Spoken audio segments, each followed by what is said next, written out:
Hey Christ the King, it's Father Tony. This is week 4 of our series on the liturgical year. This week, the topic is the fixed holy days and the lesser feasts and fasts of the church. But before I get into that, I wanted to apologize that yet again, this video is late in being produced. We recently became a mission, and this has increased my workload by quite a bit. Not only have we grown rapidly in the last few weeks, which always adds something to my plate. It's a great problem to have. Very thankful for that. But there's also just a lot of structural work that now that we're a mission, we need to do. We need to get our bylaws in order. We need to form our bishops' council. We need to get our banking and finances set up in-house. The diocese has been taking care of it up to this point. So I've been very busy, and these videos are not being produced in a timely way, and I wanted to apologize. But I also have good news on this topic in particular. We are now at a point where we can bring on our first paid part-time staff, and so Deacon Kyle Hughes is going to come on board this weekend as a part-time staff, and moving forward as the director of catechesis. Now, the reason why I mentioned it on this video is because he will be in charge of making sure that these videos are produced well and on time, posted properly, and have good follow-up with you so that this can go well, because we want you to be well catechized. And we have a very good clergy team that will be trying to make that happen. But Deacon Kyle is going to be at the helm of that. I'm very excited that he's on board. He is especially equipped for this work. And we work so well together. We're longtime friends, and I trust him very, very much with this. So from moving forward, you can count on these videos being much better and more timely as well. All right, so the topic today is the fixed feast days and the lesser feast and fasts. I'm going to be kind of just very basically telling you the what these are, the why the church has them, and then I'm going to give you my take on the so what, or the wherefore. You know, why are these important for us as Christians to have in our lives? So I'll start with the fixed feast days. What are they? Well, up to this point, we've been talking a lot about the Sundays in the church. In fact, most of the time, the liturgical year, when you talk about it, you're talking about Sunday, liturgies. Advent, that's the first, second, third, fourth Sunday in Advent. And then you have the 4 Sundays in Lent. Easter Sunday, Trinity Sunday, the 18th Sunday after Trinity. All these fall on a Sunday. They're also not fixed. Depending on the dating of Easter in a year, Advent 3 could be sometime, in December, or late December. Sometimes it's early December. It just depends. They're not fixed, and they're always on a Sunday. Well, the fixed feast days are found on page 45 in Roman numerals XLV in your prayer book. It's right here. And the fixed feast days, you can see it. It says, I'm reading it backwards, fixed holy days, are so named because they fall on a specific date every single year. Just an example. The first one here on the list is St. Andrew, and it falls on November 30th. The Feast of St. Matthias is on February 24th. And most of the time, these dates are because the person who is being named and remembered on that day was killed, or something significant happened on that date that the church thinks, and so they kind of put the feast day on that day. And it always stays on that day. So if it falls on that day, it's a Thursday, that's the feast that you celebrated on a Thursday, not on a Sunday. So most of these are apostles or significant people in the story of the Bible, like St. Barnabas or St. John the Baptist. But a few of them are events.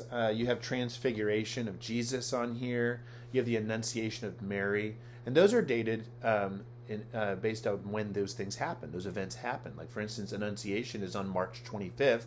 That's 9 months to the day before Christmas, and this is the day that the Church believes that the Virgin Mary conceived of Jesus in her womb 9 months to the day before Christmas. So it makes sense there. I'm going to read to you the list of these fixed holy days. And if you want to read along, again, they're on page XLV 45 in Roman numerals in your prayer book in the very, very front. St. Andrew, November 30. St. Thomas, December 21st. St. Paul, and that is the conversion of St. Paul, I believe. January 25th. Purification of Mary. Also, the presentation of Christ in the temple. Those are synonymous. Both happened on the same day. And this is called the Purification. That's February 2nd. Feast of St. Matthias, February 24th. The Annunciation, March 25th. St. Mark, April 25th. St. Philip and St. James, May 1st. St. Barnabas, June 11th. St. John the Baptist, June 24th. St. Peter, June 29th. St. James, July 25th. Transfiguration, August 6th. St. Bartholomew, August 24th. St. Matthew, September 21st. St. Michael and All Angels, September 29. St. Luke, October 18. St. Simon and St. Jude was yesterday, October 28. And All Saints is November 1st. That this year falls on a Sunday, and so this Sunday we will celebrate All Saints' Day on November 1st. All right, so first, why, now that you know what they are, why is the church celebrating these days? Well, before the Reformation, there were a lot of feast days that were in the church calendar. This is a much shorter list. But from the very earliest times, the church thought it worth celebrating important people and remembering them, focusing on them for teaching reasons in the life of the church. The epistles say that the apostles are the pillars of the church, that the church is built on the pillars of the prophets and the apostles. Now, Jesus Christ is the cornerstone and he is the foundation, but the apostles are the pillars. And because we're so far removed from Christ and the apostles, it's very important that we keep before our eyes, first and foremost, the mighty acts of Jesus Christ, and secondly, the people and acts that were important in the building of the church, upon which the church continues to build. And so we keep before our eyes the apostles and the significant people or characters in the story of the church, and the significant events that are not falling on a Sunday in the life of Christ. And so we do this. Now, the church in the Reformation said, all right, well, we shouldn't have so many feast days in the year. It's a little bit excessive. It's distracting from the very good things that God's people do with their lives, like teach their kids, math and cook dinner and work in the fields and vote, and all of these wonderful things are being clouded out or crowded out by the so many feasts. And so the church said, no, we're going to condense them down to the most important 20 or so. I haven't counted them. And so these are the 20 that the church picked. So these are important enough for us to celebrate every year on these specific days. And so you find them in the prayer book. Now here's the so what. It is very easy to take our life and our time and our week and say in our heart, I'm going to give God Sunday morning. Great. You ought to. It's a day of obligation. It's a duty of anyone in the church to worship God every Sunday in his church. But if that is all that you're willing to give God, then you have the rest of your week as an idol, something that belongs exclusively to you and not to God. Now, most people have a pretty ironed out routine for their week. Monday they might have a bowling league. And Tuesday they might just take the evening off. Wednesday they might either go to church or maybe they'll go play bunco. Thursday, they have cell group. Whatever the case may be, we have these set schedules. And it's easy for us to say, well, nothing. I don't want to. I want to keep God in order of my week. I want to. He's Sunday and maybe Thursday, but look, there's enough to do. Understandable. However, all of our week belongs to Jesus Christ, and one of the things I love about the fixed holy days is that they are always inconvenient. When we were in Dallas, our parish had a sanctuary that they owned and therefore could celebrate these things throughout the week. I'm looking forward to when we have this ability, but right now we just rent on Sundays, so we don't celebrate the feast days regularly. But in Dallas we did, and so if the feast of St. Matthew on September 21st fell on a Friday, well, then that's what we did on Friday night. That was our Friday. Now, normally we would go and hang out with friends on Friday, but not on September 21st. When that fell on a Friday, we would go to the Feast of St. Matthew. And it was always inconvenient. It was always worth it, but it was always inconvenient. And so the fixed holy days are really, really good at reminding us who all of our time really belongs to, and that is to God. My dog just walked in, so that's that sound you hear. What are some other reasons why these are so good for us? Because we're celebrating the apostles, they unite Jesus and his church.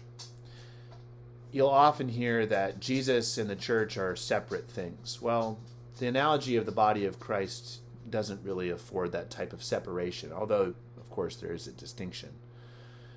We receive Jesus because the apostles told us about him. We receive Jesus through the apostles. You can't get to Jesus without the church. And so to draw a dichotomy between Jesus and the church is really, really unhealthy. It's really bad. It's what most evangelicalism does. And one of the reasons why we have got to keep reminding ourselves that the church was built on the pillars of the apostles and prophets is because this is how Jesus comes to the world. Through the apostles. He didn't stay. He left. He gave the Spirit to the apostles. Acts 2, it fell on the apostles. The apostles built the church. And they are the body of the Lord Jesus. And so it unites Jesus and the church in such a really organic way. I think that's very, very valuable in a country which is largely Baptistic. And it communicates something very important. It also unites us with their personality, their mission, and their character. Apostle means sent one. And if you learn the stories of the apostles, there's no way you can't get that they were sent and that they went and built the church. And this, frankly, is not a huge strength of the Anglican Church in the last 100 years. It used to be. The Anglican Church was one of the most missionarily focused churches in the world, in the history of the world. All the missionary societies, David Livingstone, that all came out of the Church of England. But somewhere along the way, we lost our apostolic charism, the sentness of the church. And so it's especially important for us to keep before our eyes these men who gave their whole lives to the going and the building of God's church on earth, so that we too can follow in their footsteps and be sent ourselves. All right, so those are the black letter feast days. Just a note on how this will manifest itself in our church. Until we have a building, I'm really going to be trying to find creative ways for us to incorporate these in our daily lives. I missed one yesterday. I'm sorry. But normally I'll send out some sort of reminder like, hey, we can do this together. I know we can't meet together because we don't have a building. But eventually, once we have our building, there will be a feast day on every single fixed holy day. So this will be a little bit easier to remember, a little bit more clear about what our role is in keeping the calendar. Until then, we're going to have to be more creative, which might be really, really fun. All right, last part. The lesser feasts and fasts. There's a long, long list. There's been so many amazing men and women in the history of the church that the church has said that is a very exemplary person with an incredible story. Oftentimes they were martyred, but even if they weren't, if they make it on the lesser feasts and fast days, it's because they were just pretty stinking awesome. And so there is a calendar called the Lesser Feasts and Fasts. It did not make it into the short list of the prayer book. And so we don't celebrate feast days in the Anglican Church on those days. Now in Roman Catholicism, where every single Mass involves some prayer to the saints, they combine just their daily Mass with the Lesser Feasts and Fasts so that as they're celebrating communion, they're like, oh, it's the feast of Saint Wilfrid. And then they pray to Saint Wilfrid. Well, in the Anglican Church, praying prayers to the saints is not part of our public liturgy. It's not required a belief in salvation because it's not found clearly in the Scriptures. And so we don't have that as part of our liturgy. And so we didn't have as much of a ready place to fit in the lesser feasts and fasts without having a specific Eucharistic fast on that day, which we're not going to do because the Reformers said we should only have 20. That's a good call. So the lesser feast and fast, though, still has a lot of value. And that is because it really is a great way for you to go through the great heroes of the faith as a family. So we try to use the lesser feasts and fasts. There's a Google calendar that a good friend of mine, Father Foos, puts together each year. It's called Whithorn Press. That link is always on one of our mission emails in the helpful links. You can download it there and merge it with your Google Cal. It's on mine. And so almost every other day of the week, about every other, you'll find that there's a feast day on that. Let me just look at mine. I'll kind of tell you what's up this week. It's great stuff. So today is James Hannington and his companion bishops and martyrs of Uganda. They were martyred in 1885. My guess is that very, very few of you that are listening know who James Hannington and the martyred bishops of Uganda are. Right? Probably didn't know that one. I do, because at our previous parish, we would read the little bio on their lesser feast day. We wouldn't have a full Eucharist service on that day, but we would at least include them with our daily devotions. I'm just going to read one more. Well, the next week is an octave. Here we go. Richard Hooker was on Tuesday, November 3rd, Election Day. And he was a famous priest, probably one of the most significant systematic theologians of the Anglican Church. He's around the 1600s. He's what Calvin is to the Reformed tradition, Richard Hooker is to the Anglican tradition. Now, my guess is that many of you didn't know who Richard Hooker was. Well, if you follow the Lesser Feast and Fast, you just learn a ton about the history of the church, and it gives you a great appreciation for it. Our kids need heroes.